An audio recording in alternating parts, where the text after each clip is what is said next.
Bonjour à tous et bienvenue dans cette 13e newsletter. Comme d'habitude, je suis TheFierceWolf et aujourd'hui beaucoup de choses à dire, alors on va commencer tout de suite.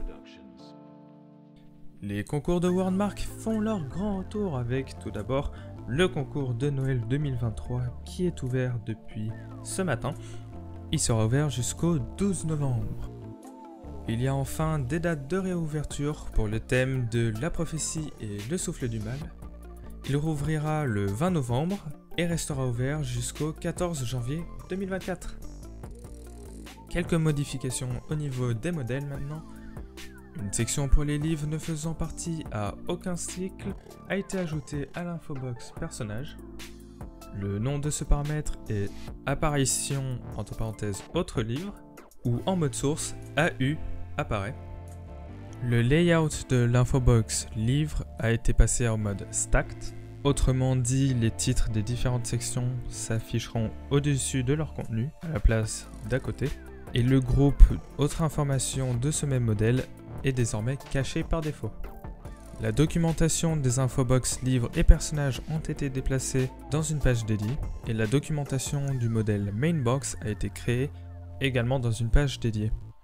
Le modèle infobox livre sans majuscule et sa documentation ont été supprimés étant donné qu'il s'agissait d'un modèle fandom par défaut et qu'il était inutilisé en plus de ne plus être fonctionnel.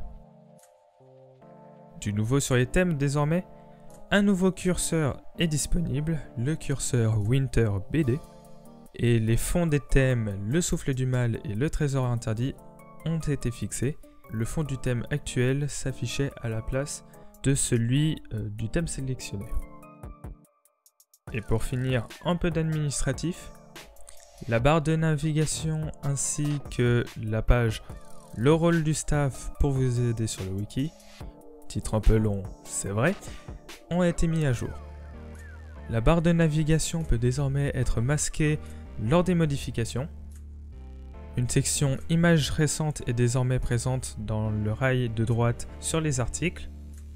Un changement dans les dates de sortie des newsletters. Elles sortiront désormais le premier dimanche du mois. Étant dans 2 semaines, celle d'octobre n'est pas garantie. Spectral 4409 ainsi que Bing ont rejoint la production des vidéos. Et enfin, un petit formulaire vous posant quelques questions pour de potentielles modifications sur le wiki est disponible. Comme d'habitude, le lien est dans la description. Et sur ce, c'est tout pour cette newsletter. J'espère qu'elle vous aura plu. Et on se retrouve pour la prochaine.